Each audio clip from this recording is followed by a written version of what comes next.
MacLaine is bigger than life. She is a force to be reckoned with, and she's big in everything she does. Shirley MacLaine's career spans decades, leaving an undeniable mark on theater, film, and activism.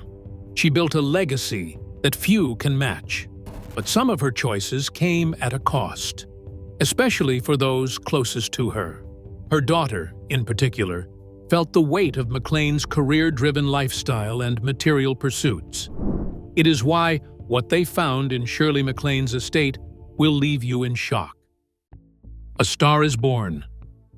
Born on April 24, 1934 in Richmond, Virginia, Shirley MacLaine Beatty became a performer on the stage. Her younger brother, Warren Beatty, would later become a Hollywood legend in his own right, but Shirley was the first member of the family to break into the business.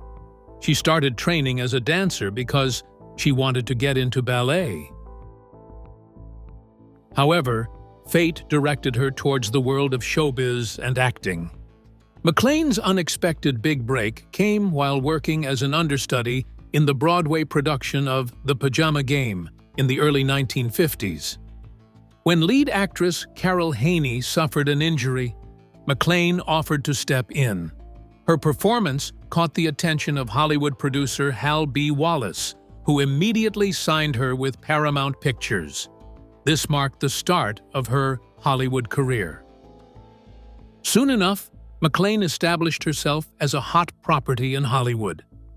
Her captivating looks and versatile acting skills caught the eye of several producers and directors. Breakthrough roles.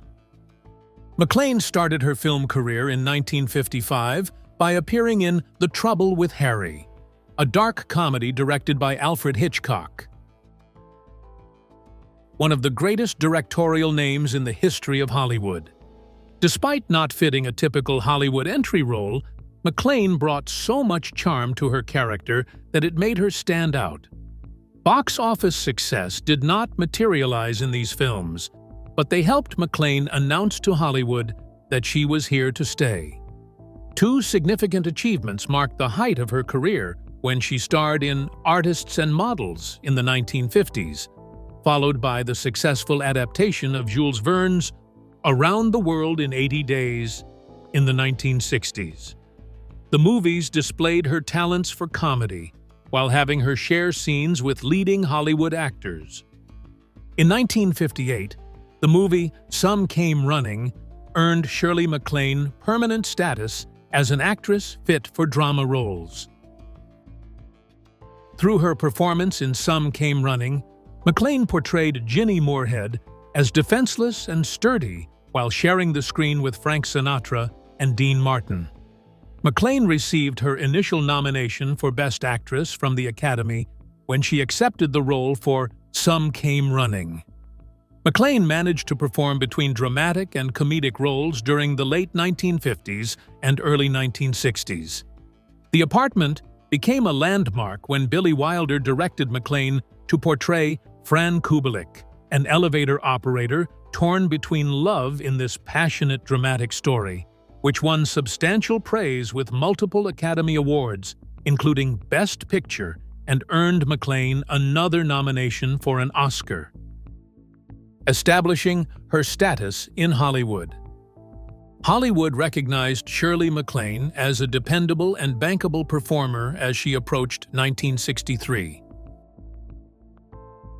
Shirley MacLaine gave two remarkable performances with Two for the Seesaw and Irma La Douce, distributed consecutively during 1962 and 63.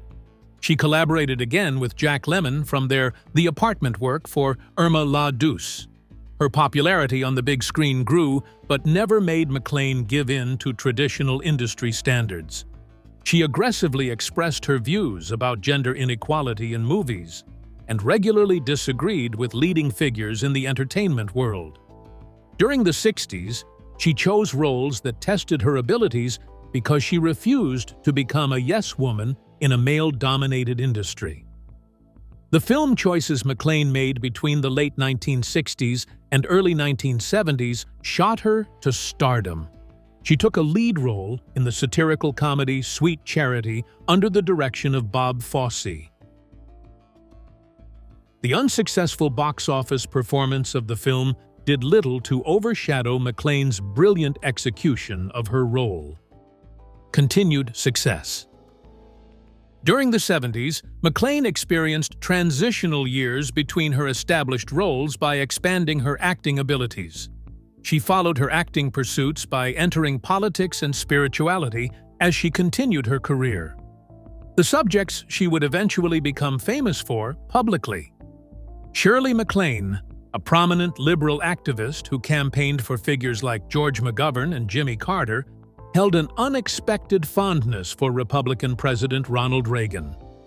She attributed this to their Hollywood background, emphasizing Reagan's affable nature. MacLaine's Hollywood connections extended to her brother, Warren Beatty, a fellow A-list star. Despite their daily phone conversations, they never collaborated professionally or exchanged career advice. MacLaine expressed bewilderment at this lack of collaboration, revealing a near miss. She was initially slated to appear in Bonnie and Clyde. Still, she withdrew when Beatty got the leading role of Clyde.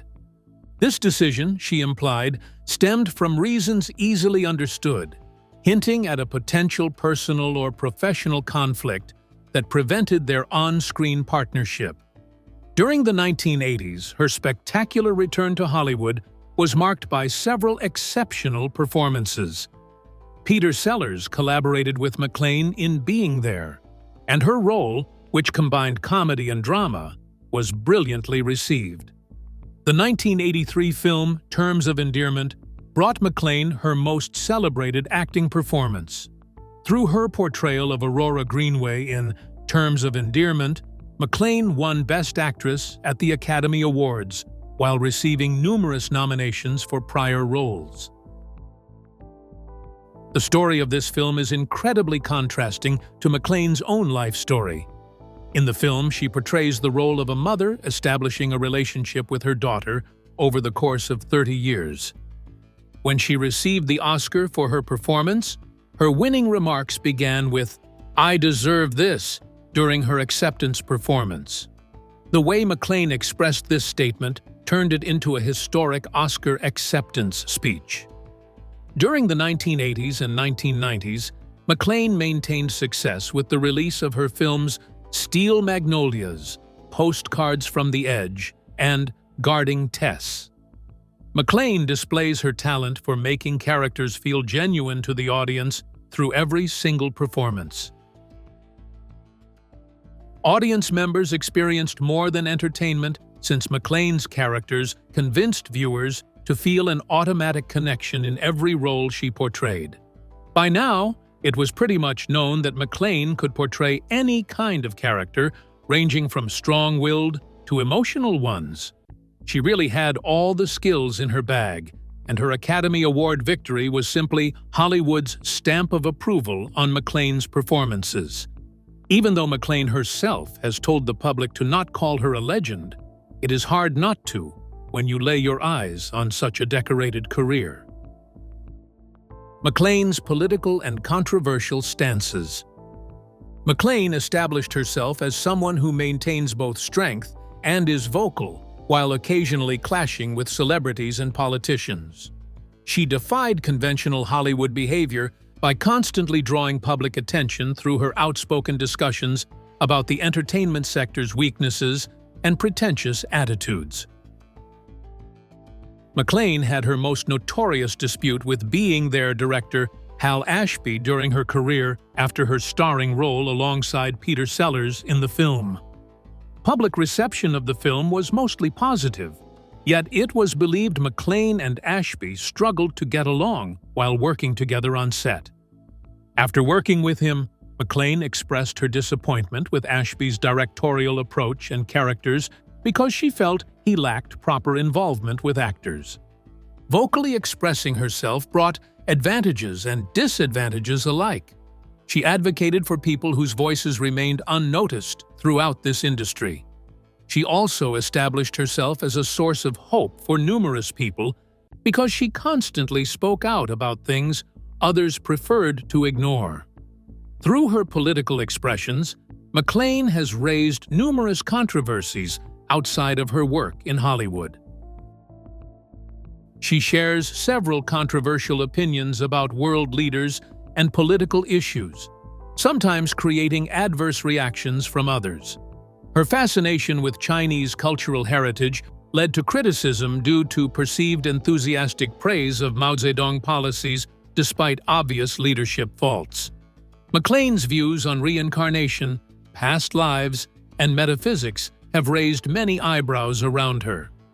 At 1983, she released her book Out on a Limb to describe how she encountered spiritual phenomena, which she defined as meeting aliens, talking with ghosts, and recalling her previous existences.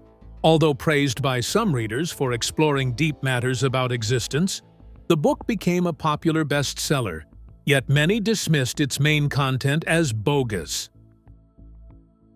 Her mystical experiences continued to be investigated through her books, Dancing in the Light and The Camino, until she was recognized as one of Hollywood's unorthodox minds. Her statement in her book, I'm Over All That, about past lives and karma, proved to be one of her most controversial remarks because it offended many readers. Her statement linking Holocaust victims to previous life karma payments received massive criticism from people across different regions. During an interview about reincarnation, MacLaine faced criticism for her words, which some saw as downplaying the seriousness of the Holocaust. Many people strongly disapproved of her spiritual beliefs because they believed her belief system became offensive on a deep level. The criticism has not shaken MacLaine from upholding her original beliefs. She maintains her freedom to spiritually explore through personal choices by asserting that universal and existence-related investigations should remain free of taboo. The Wall of Life. MacLaine has come out with her newest book, The Wall of Life, in which she opens up about her sticking up for Julia Roberts, her awful encounter with Donald Trump in the 80s, and much more.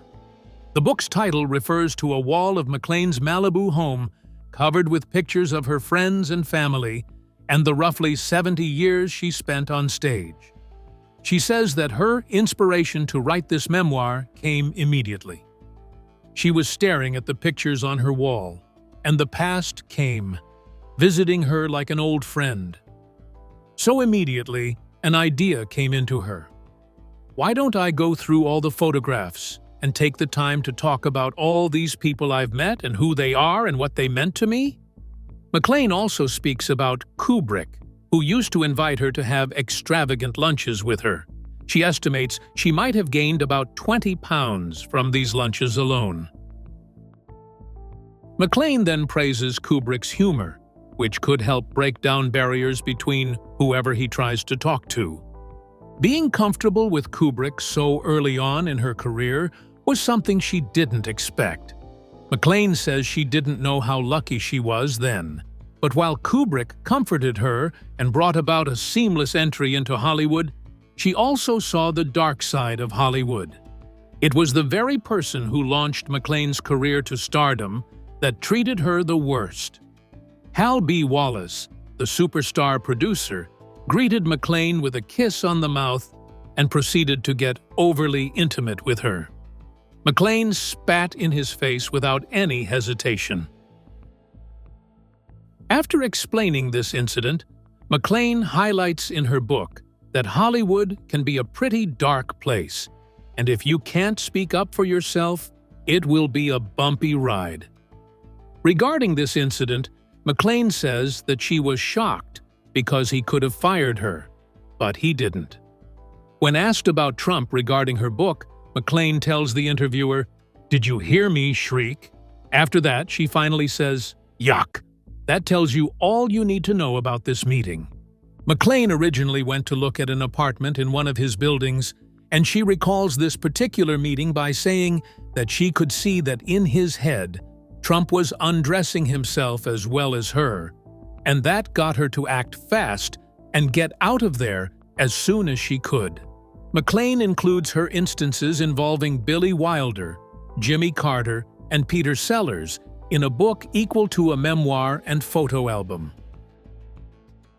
Controversies aside, MacLaine had great praise for some of her male co-stars, especially Frank Sinatra, Dean Martin, and Sammy Davis Jr. She praises Sinatra for his self-awareness, appreciates Martin's deadpan attitude, and calls Sammy Davis Jr. the most talented, saying that there is nothing that Sammy couldn't do. Coming from MacLaine, that is massive praise in itself. MacLaine was also very vocal in her praise for Jack Nicholson, because she says that even he doesn't know about his brilliance. She proceeds to praise Nicholson for his intelligence and comedy, which makes her very comfortable working with him. In another instance, MacLaine said that although she is happy about the parts she played in her career, there were several incredible characters in cinema that she passed on. The most notable one is that of Holly Golightly in Breakfast at Tiffany's. The reason, she stated, was that she didn't want to go and try all the costumes for the role. She hated trying on all the outfits, but she concluded that not getting this role worked out well for Audrey Hepburn, who got the part, and this performance of hers is considered one of the best in her career. Sticking up for Julia Roberts. However, MacLaine was also looking out for young talent to ensure they weren't exploited or taken advantage of. The 1989 film Steel Magnolias allowed Shirley MacLaine to collaborate with a stellar cast, including Sally Field, Dolly Parton, and a then relatively unknown Julia Roberts. However, the production was marred by the behavior of director Herbert Ross. Ross reportedly subjected Roberts to relentless criticism, dismissing her acting choices and creating a hostile environment. MacLaine observed that Ross's treatment of Roberts was unjust and unwarranted, particularly given Roberts's evident talent and beauty. She speculated that Ross felt threatened by Roberts's presence, perhaps perceiving her as challenging his authority. The cast, recognizing the unfairness of the situation, collectively intervened to protect Roberts. MacLaine, along with her fellow actresses, confronted Ross, demanding that he cease his mistreatment of Roberts. They united, offering Roberts support and shielding her from Ross's bullying. This intervention highlighted the strong camaraderie among the actresses and their determination to ensure a respectful working environment, ultimately mitigating the negative impact of the director's behavior on Roberts's early career. A non-conventional family and estranged daughter. In September 1954, Shirley MacLaine married businessman Steve Parker, a man she would remain married to for 30 years. But their relationship was far from traditional. MacLaine later revealed that their marriage was open, meaning both could have other relationships while remaining committed. While married, MacLaine was engaged in multiple affairs. Over the years, she has hinted at romances with some of the world's most influential and well-known men. One of the most intriguing names linked to her is ex-Swedish Prime Minister Olof Palme. According to MacLaine, their relationship was passionate but complicated by the demands of his political career. She also claimed to have had an affair with Australian politician Andrew Peacock, a man she admired for his intelligence and charm. While she rarely revealed many details about these relationships, her willingness to discuss them set her apart from many other women in Hollywood who kept such matters secret. But despite her openness about affairs, MacLaine has also hinted at profound regrets. In multiple interviews, she has reflected on whether her avoidance of traditional love and family life was indeed what she wanted. Though she maintained that monogamy was not for her, she also spoke about the loneliness that sometimes accompanied her choices. How MacLaine handled her relationships during this period of Hollywood fame was unexpected. Most females in show business kept silent about their lack of monogamous marriages, but MacLaine never shied away from it. The setup was beneficial because it offered both parties independence, which stopped their relationship from collapsing like in other traditional partnerships. Parker spent most of his time in Japan while MacLaine was busy advancing her career. The distance between them worked initially, but their love gradually dissipated after several years. Their romance died years before their divorce in 1982, but they maintained their formal marriage status. Shortly before their divorce, MacLaine evaluated the arrangement by questioning whether she had made the right decision or avoided her emotions. Sachi became their only child, born in the 60s. The time Sachi spent in Japan during her childhood with her father matched the time when MacLaine's career rose rapidly. The actress openly revealed that she provided limited maternal care and spent many long periods away from home to work. According to her, Parker was a magnificent father, and Sachi was comfortable under her father's care. When Sachi grew up, cracks in family bonds began to show themselves uncontrollably. According to the memoir Lucky Me, Sachi frequently felt her mother left her unattended and estranged from her relationship. The memoir revealed how Sachi felt distant from MacLaine's world because she lacked clarity about her place within it. The book went beyond emotional reserve when Sachi presented claims, which included the revelation that MacLaine had informed her about extraordinary stories, such as the belief that her natural father stemmed from an ancient mystic. MacLaine dismissed many of her daughter's claims, stating that Sachi had misinterpreted much of their past. But the damage had been done. The release of Lucky Me turned their fragile bond into an ongoing rift. While MacLaine has said she still loves her daughter, their relationship remains strained. The price of independence and becoming a businesswoman. MacLaine has always been fiercely independent, never allowing relationships to define her. She built a career on her terms, refused to conform to Hollywood's expectations, and prioritized her career over relationships. But independence often comes with sacrifices. Her relationship with her daughter remains fractured, and despite her many high-profile affairs, she never settled into a lasting romantic partnership after her divorce. She has described herself as content, stating that love does not have to fit within traditional boundaries. Even so, her personal life tells us about a woman constantly searching for love, meaning, and a connection that could coexist with the life she had built. However, one venture that has nothing to do with MacLaine's acting is investing in different businesses.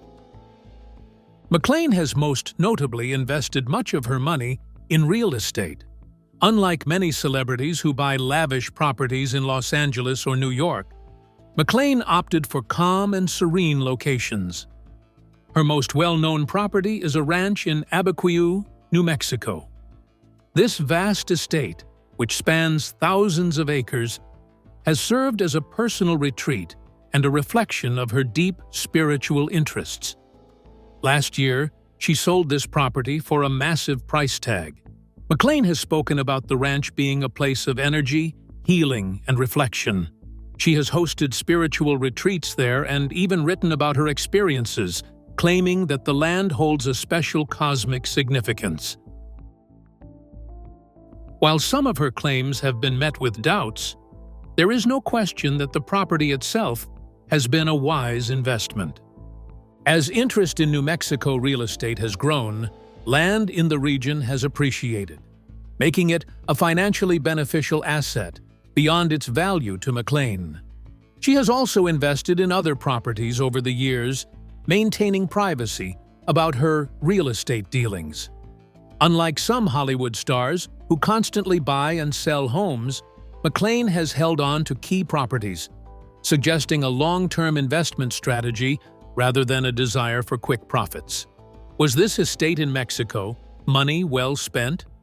Here's everything present in her estate in New Mexico, which she sold in June 2024. MacLaine's estate in New Mexico. MacLaine's Santa Fe Ranch was much more than just a luxury villa. This place was more than just brick and mortar. It was reflective of her personality. This particular property was juggling on and off the market last year. After multiple price drops, it was finally sold. The final price at which it was sold remains undisclosed. It was last listed at $2.9 million in January last year.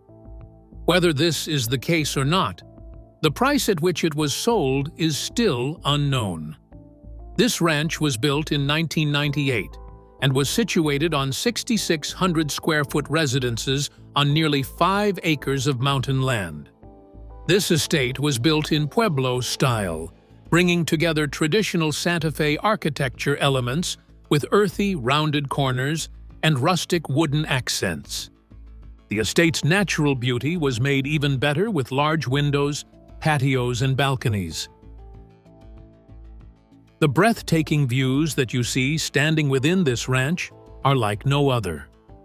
This sale was quite emotional for MacLaine because it marked her long-running relationship with this estate.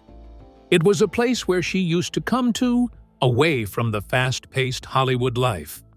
The ranch was best known for its serene atmosphere, spacious design, and vintage southwestern charm. The primary suite has some incredible amenities. It has 2 bathrooms, a large walk-in closet, a fireplace, and access to a private deck.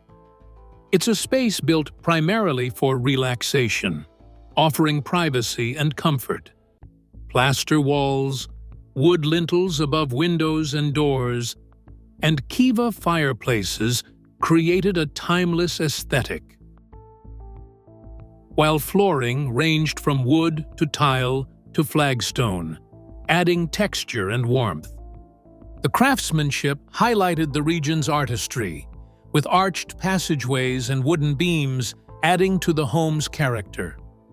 The room that stands out the most within this estate is the high-ceiling studio room. This space served as a library, office space, and guest suite, making it a 3-in-1 combo. Centered around an open design with natural sunshine, MacLaine designed this space to represent her privacy and creativity. The kitchen combines practicality with aesthetics, as the rustic look makes it stand out. A mix of wood cabinetry, blue tiles, and butcher block countertops created the southwestern aesthetic of this room. The dining area has multiple windows, allowing light in and the scenery on the inside to create a perfect spot to relax over coffee. The traditional elements of the kitchen made other parts stand out. As MacLaine elevated the aesthetics, she did not let the kitchen's functionality die out. In the dining room, visitors can hang out, enjoy food together, and make a great spot in the house for social gatherings. Commuting to and from the ranch is incredibly easy. Visitors can easily reach the downtown plaza because it is only a few minutes from the house. Accessibility and seclusion come together with perfection in this location. This allows MacLaine to access the best of both worlds. The natural environment surrounding the house makes it an attractive option for potential buyers. The house overlooking the mountains and endless skies gave this property a sacred essence. The sale of this property marked the end of a personal period for MacLaine. She used this property as her sanctuary for many years because it provided her an escape from Hollywood life to pursue creative writing and spirituality alongside her passions. Santa Fe Corporation databases track real estate trends and high-value home features, even as purchase prices remain undisclosed. For the buyer, the ranch represents more than just a house. It is a piece of history tied to one of Hollywood's most iconic figures. Whether it will remain a private residence or be transformed into something new remains to be seen. But its legacy, which was once Shirley MacLaine's house, will always be there in history books. Someone who has done so much for Hollywood must be remembered in a much better light than simply having a house to their name or authoring some books. Shirley MacLaine's legacy is like no other. Everybody's story has some rough chapters, but the way we navigate our lives after those chapters is what counts. And that's what we can learn from Shirley MacLaine's life. Thanks for watching, and we'll see you in the next one.